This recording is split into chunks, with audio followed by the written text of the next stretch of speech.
No, tak się zdarza. Dobra, czekaj, muszę cię o coś spytać. Yes, certainly. I'll help however I can. Mówiłeś, że z Ziemi nie dochodzą żadne nowe wiadomości. Yes, Akande mentioned as much. Earth hasn't sent us a single message in 3 years. No one knows why. Akande had kept the truth to herself, perhaps with good reason. Can you imagine what would have happened if word got out? We'd have utter pandemonium. Wspomniał coś o zaginięciu fregaty. You might have heard of the Earth Directorate's frigate. Half the colony's entire military was on that ship. They were returning to Earth when they vanished without a trace. That was 2 years ago. We haven't heard a word from them since. Whatever happened to Earth likely happened to them. Okej. No to wszystko wiesz. I heard it from Akande herself. She tried to pressure me into joining her side, you see. Tried to make me realize that all hope is lost, and that we are alone. She was half right. We are alone, and we're going to have to fend for ourselves, because there's no telling what's happened to Earth. Jest jeszcze coś, wiem o pozostałych kolonistach Phineas. I wasn't trying to hide the truth from you, but after all you've done, I owe you an explanation. Yes, I experimented on the Hope's colonists. Each of my experiments ended in catastrophic failure. Each of my subjects died in agony. You are my first and only success. I didn't tell you about the others because I didn't want to burden you. My failures are my own to bear, not yours.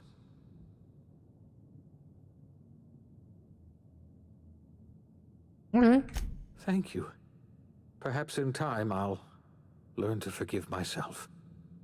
My apologies. I need to get a hold of myself. We've far more pressing issues to worry about right now. If you have any more questions, ask me. I'll answer as best I can. Okej, jak myślisz, co się stało? I don't know what happened, but something must have gone horribly wrong. I don't know why Earth's gone silent. I don't even know if Earth exists anymore. We have no connection back to Earth, and return is likely impossible. We're completely alone out here. Okej. Yes, we do. You've done a marvelous thing.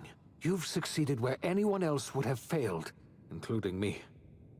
We must begin the revival process immediately, starting with the Hope's brightest minds, and then we're going to fix this damn colony, one problem at a time.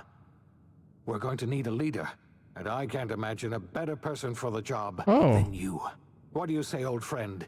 Will you help us? Jasne. Jak najbardziej.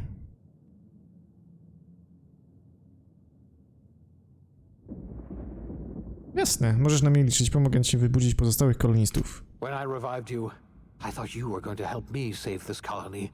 I was wrong. I had our roles reversed, you see. You're the one who's going to save us all. I'm just the one who set you on your path. Dokładnie. You're the best thing to ever happen to Halcyon. Aww. If you want to take it upon yourself to lead this colony, you have my support. We're not a colony any longer, are we?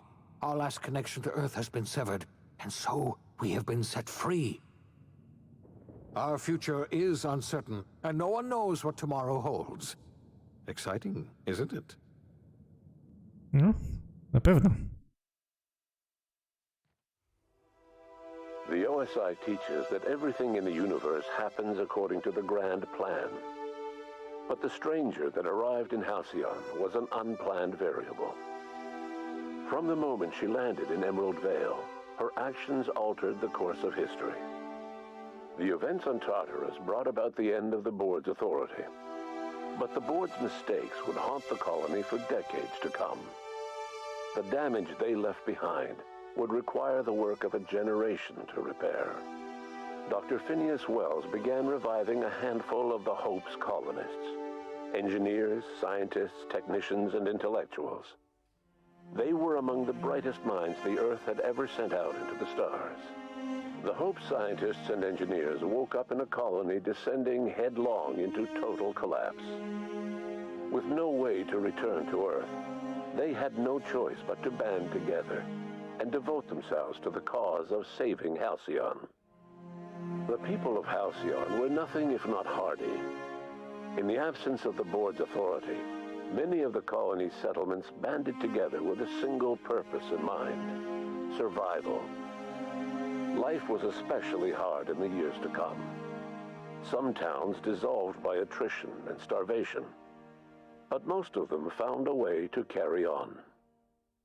In the years to come, Halcyon was forced to reckon with its newfound freedom. The board was gone, and for better or worse, the colony was responsible for its own destiny. Sanjar's civil liberties and worker-centric policies were slow to catch on with the other corporations. But as Halcyon began its long, arduous journey toward recovery, many of Terra 2's smaller townships started adopting MSI's alternative corporate structure, and eventually became entirely self-sufficient. In the coming years, many of these townships managed to eke by, where otherwise they might have starved. Without Lilia Hagen, Sublight Salvage fell apart. The company fractured, evolving into a series of unregulated criminal gangs, fences, and smugglers. Their facade of legitimacy quickly faded. In time, the Sublight family was forgotten. After returning to Edgewater, the deserters negotiated workplace reforms with Reed Thompson, including a single day of rest, which came to be known as a weekend. As the world around him changed, Thompson found himself pining for the old days. He was known to spend his weekends in the cantina, nursing one of the few remaining bottles of Zero G, and repeating to himself, "It's not the best choice, it's Spacer's choice." As for Adelaide McDevitt, she tended to her garden in solitude for another year before passing away. Her body was discovered some months later when Reed Thompson paid her a visit in an effort to make amends. Her remains were buried in a place of honor underneath the floor of the Edgewater cannery. Reed believed this was what she always wanted. Under the leadership of Junlei Tennyson, the groundbreaker held firm against corporate influence.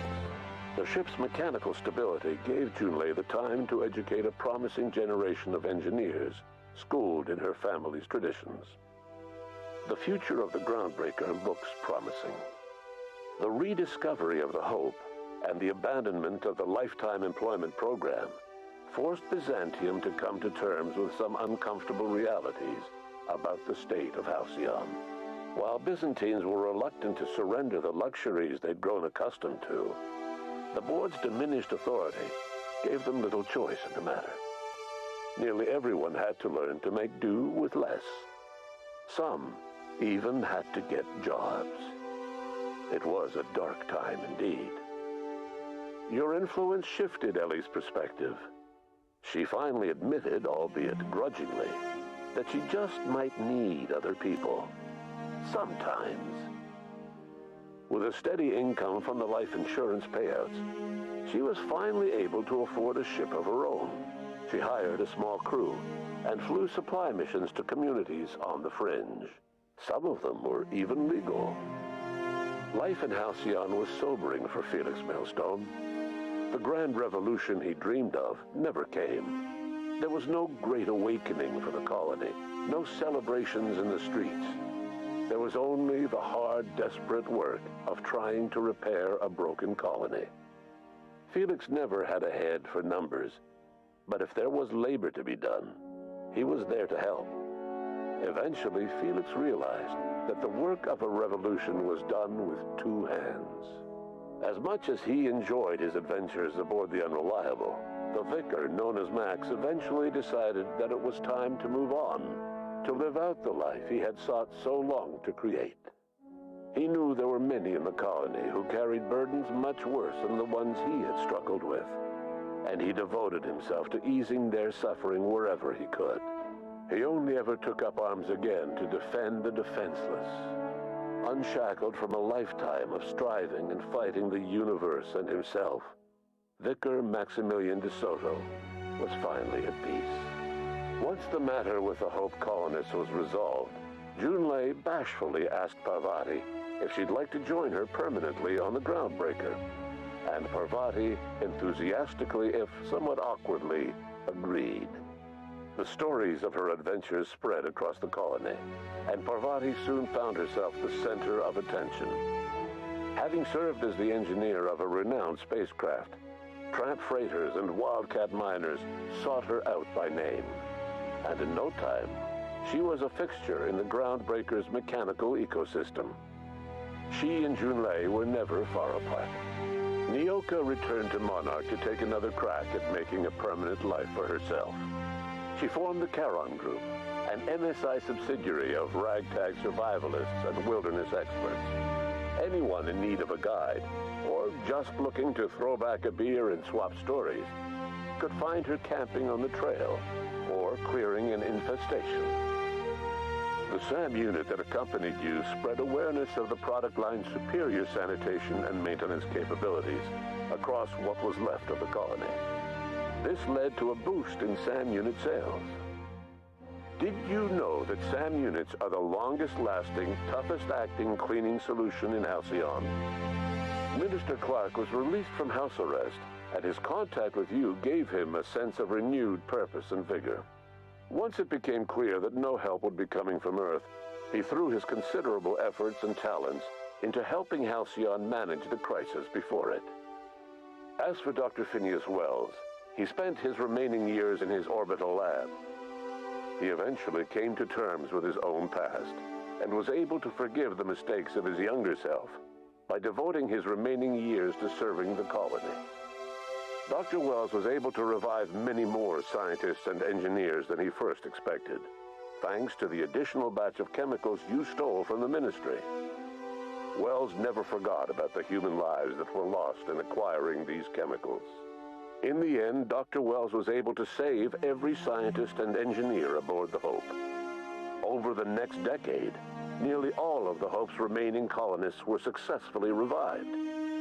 Halcyon saw a period of rapid technological and scientific advancement. Breakthroughs in dietary supplements saved the colony from starvation.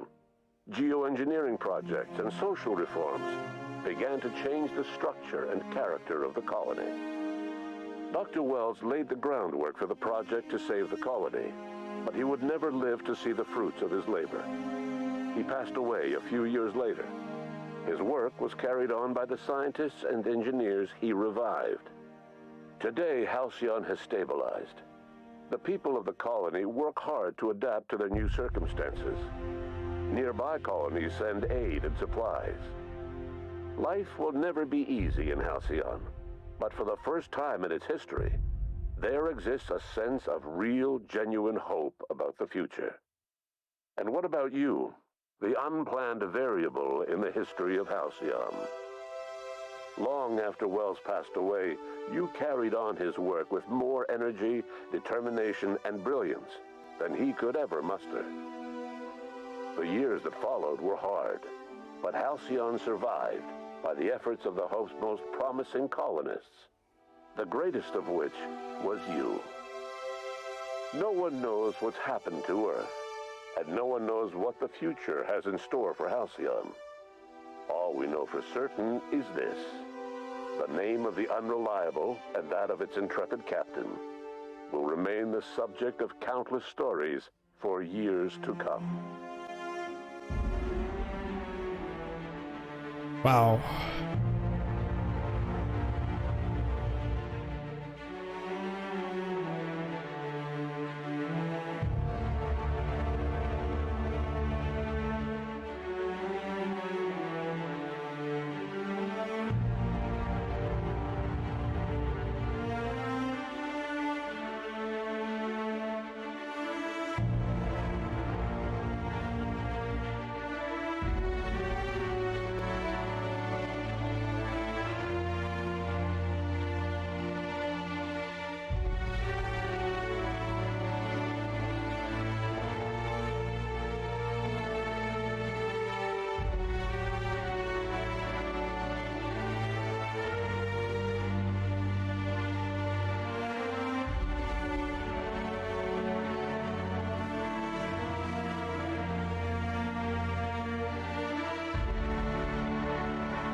Nieźle, dobra.